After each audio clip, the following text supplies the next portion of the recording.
Please welcome Jim Carrey.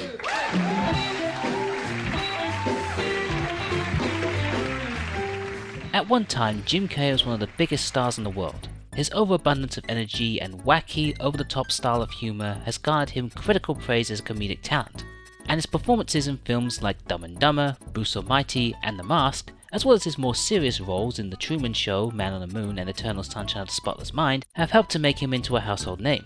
One aspect of his film career that has stuck with him is that he very rarely does sequels. In interviews, it's stated that it's because it feels like he's doing an imitation of his original inspiration, and that he's only parroting what he did before. And it's very hard to argue with him when you look back at one of the few sequels he ever did, Ace Ventura: When Nature Calls. This was the follow-up to one of the big films that put Jim on the map. The original followed the exploits of the titular Ace Ventura, an incredibly eccentric individual who often goes to extreme lengths in order to track down missing pets and animals. While critics are somewhat mixed in their opinions of the film, fans seem to really enjoy this bizarre character and his wildly unorthodox methods he uses in solving these often literal canine capers. It proved so successful at the box office that a sequel was released the following year, and at the time, people really seemed to enjoy this as well, some even saying that it was better than the original. But over time, popular opinion of this film has soured quite significantly.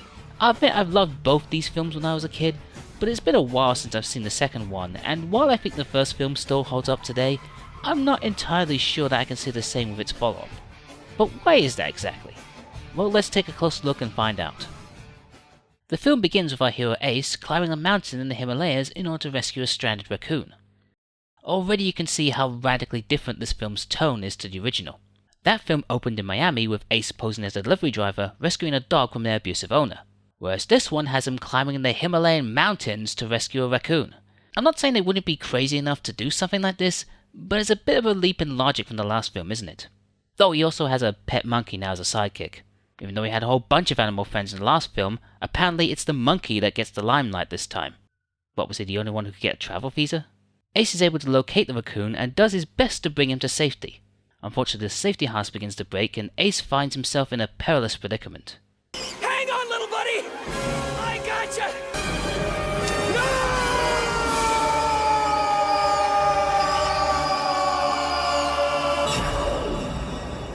Wow, that was surprisingly dark. Instead of Ace bringing the raccoon to safety, it slips from his grip and plummets to its death. I never expected a movie like this to start off in such a dramatic fashion. For the record, this scene parodies the opening to the film Cliffhanger, where Sylvester Stallone's character tries and fails to rescue someone in a similar manner, a tragedy that deeply affects him. And seeing as how Ace is so devoted to his animal brethren to the point where he will literally climb mountains in order to ensure their safety, something like this is no doubt going to have a dramatic effect on his life, or it's never brought up again. Like, at all. Maybe gets a mention like once in the next scene, but after that, we just ignore it. No flashbacks, nothing that drives Ace forward or gives him moments of guilt. Nothing. What was even the point of that scene? Well, I guess it explains why he's now living in a monastery, where he's approached by this man, Fulton Greenwald, who's been assigned to bring Ace to Africa for a mission. Ace accepts, and the monks are more than a little happy to see him leave. I've never seen them act like that before. Denial can be an ugly thing. No kidding. You reckon these guys celebrated like that when Johnny English left? They arrive at the African consulate, somehow surviving this, where Ace is introduced to Vincent Cadby, the consul for the fictional African continent of Nibia, and the obvious villain of the film. Though that might just be because he's played by Simon Callow. Squirrel! After a brief scene where Ace acts like a jerk and commits assault, he learns that a wedding between members of 2 African tribes is due to take place in 4 days. However, it appears that one of the tribe's sacred animals is missing, and if it is not returned within that time, then the day threatens to turn into a red wedding. This doesn't stop Ace from acting like a complete moron though. This is sadly a recurring element throughout the film, and one of its major flaws.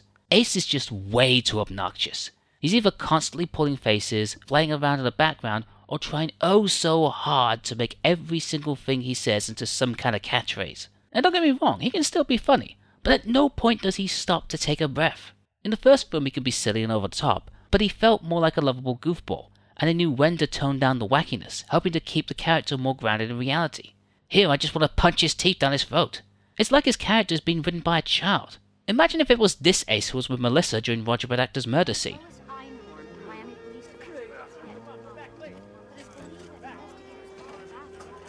Wouldn't look good, would it? Anyway, Ace and Greenwald make their way to the village of one of the tribes, the Wachati, where after an unusual form of greeting, they are taken to a sacred hut and Ace discovers more about their missing animal. What type of bat are we talking about here? The great white bat, of course. Crepuscular Chirapera. Yes, but to the natives, Shikaka. Shikaka. Admit it, you were bowing along with them, weren't you? So why did nobody bow when the chief said it earlier? While everybody becomes enchanted with the evening's festivities, Ace goes to check on the hut of Shikaka and discovers a black feather underneath the cage. After finding another in the caves, he deduces that the feathers came from a raven owned by Burton Quinn, a safari park owner he'd met earlier. He decides to spy on Quinn by building a mechanical rhino? Where the hell did he get that from? Has he got some sort of sponsorship deal with Team Rocket? Well, I suppose he does have the hair for it. He eventually captures and interrogates Quinn, only to find out that he didn't take Shikaka. So Quinn kindly drops him off. Clearly not a fan of Batman Forever. Ace's next step is to investigate the neighboring tribe, the Wachutu. After being hit by several of their darts, he infiltrates their village by adopting a disguise. I can see a massive flaw in this plan. He's eventually unmasked, by himself, and is caught by the Wachutu. I'm sure it's fine. Auda's probably going for help right now. Hello, Ace! Oh right, I nearly forgot about this guy. This is Auda, son of the Wachati chief. He came with Ace as his translator. The character is fine for the most part, but my god, he smiles too much. Much? Not too much. Much too much. Yeah, too much. Even when held prisoner by the other tribe, even when announcing that Ace is gonna die, he smiles. Maybe he's as sick of him as I am. The chief offers Ace a chance to live if he completes a series of tests. Ace passes most of them in his own unique style, leading to his final challenge, a one-on-one duel with the tribe's champion. And now for no reason, I'm going to play some Chris Tucker clips over it because I find it funny. Now I'm about to beat the puberty out of y'all. You don't know nothing about this, do you? Egyptian style. You got knocked the out, man! Chris Tucker! Chris Tucker! Hey Marvel, I think I found your new Wolverine. Ace loses the fight and is sentenced to death.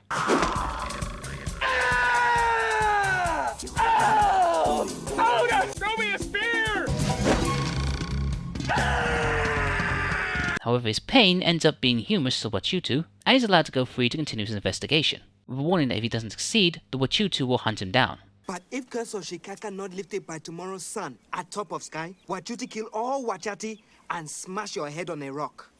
Will you stop smiling? You literally just said that you and your entire village will be killed if Ace doesn't find the bat. I don't get it when they write these characters like this, where they're well educated but still somehow a complete idiot. Stop making that political joke I know you're making in your head. So Ace figures out that the Wachutu had nothing to do with the disappearance of Shikaka. Welcome back. and track down the bat to two poachers hiding out nearby. He uses his animal impressions to lure them away, but is quickly caught by them, tied to a raft, and sent upstream towards a waterfall. They somehow got his monkey as well, despite him not being in the previous scene. Or most of the movie for that matter.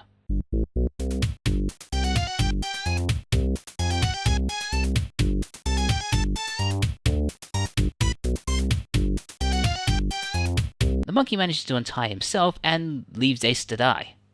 Maybe this is why Jim started working with penguins.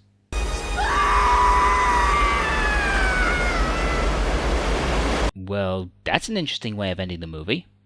I mean, there's no possible way of him surviving a fall like that unless... Okay, how did he survive that? Is he actually a cartoon character? Is that why he acts the way he does because he's indestructible?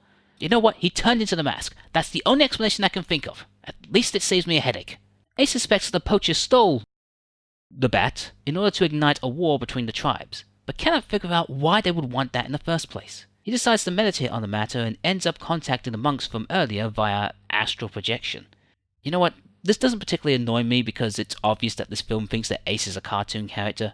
But how the hell is the monkey able to do it when he's not even meditating along with Ace? I can only bring answers for so long, movie!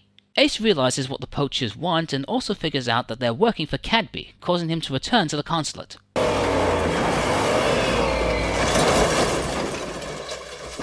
Hey, if he can survive this, he can survive anything. It turns out that Cadby wants the nearby caves as it has a rich source of guano that he can sell as fertilizer and become quite wealthy, and is using the war as a way of getting rid of the Wachati so that he can legally take possession of the caves. Ace was called in by Cadby to act as his alibi, but now that he knows the truth, decides instead to frame him for the theft and subsequent massacre. Ace gets taken away, but manages to escape thanks to some pachyderm power, and heads into the jungle to rally the troops.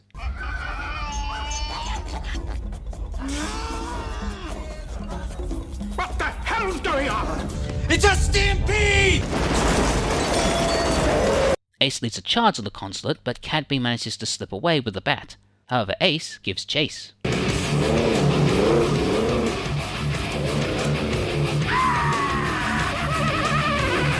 Well, that'll be in my nightmares tonight, though not as much as that terrible CGI I just drove through. The chase ends when Cadby crashes his car and escapes into the jungle.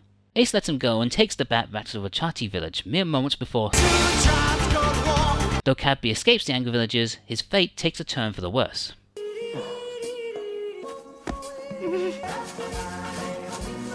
With the safe return of Shakaka. the wedding ceremony can finally happen, uniting both tribes. All in all, a happy ending, right? Well, not quite, as the prince discovers that Ace has been... how do I put this in a way that YouTube won't demonetize me for? Park and his wife! That'll do. And the film ends with both tribes chasing Ace through the jungle. I'm just gonna kick your ass, or I'll cut your beads off and shove them in your mouth. I will slap the hell out of you right now. Now I'm about to beat the puberty out of you. This one is for Mandela! I have to stress that I do enjoy this film. It's fun, goofy nonsense that, while often irritating, is ultimately harmless. However, when compared with what came before it, it feels like an absolute mess. While the first film managed to find a good balance between comedy and mystery, this one leaned far too heavily into the comedy. Ace just feels more like a caricature of himself, always making weird sounds, constantly mugging, and just being incredibly gross and immature all the time. Not only that, but he's often the only person on screen, meaning that we end up getting stuck with his often oddball behaviour. And that alone isn't enough to carry an entire movie. There were also so many jokes reused from the first film that it almost feels like they're being forced upon you. Other characters are either one-note or underdeveloped, and while the main story is okay, it also takes a lot of cues from the first film. They even included the halfway red herring subplot. It still has its good moments, Greenwall is very likeable, and if you're in the right frame of mind, the comedy can be very amusing as well. However, it all lacks a certain charm that the first film had, and can often feel like an attempt to cash in on that film's success. I can sit down and watch this just fine, but maybe there's a reason why Jim Carrey refused to do any sequels to his films. Which didn't stop them making them anyway.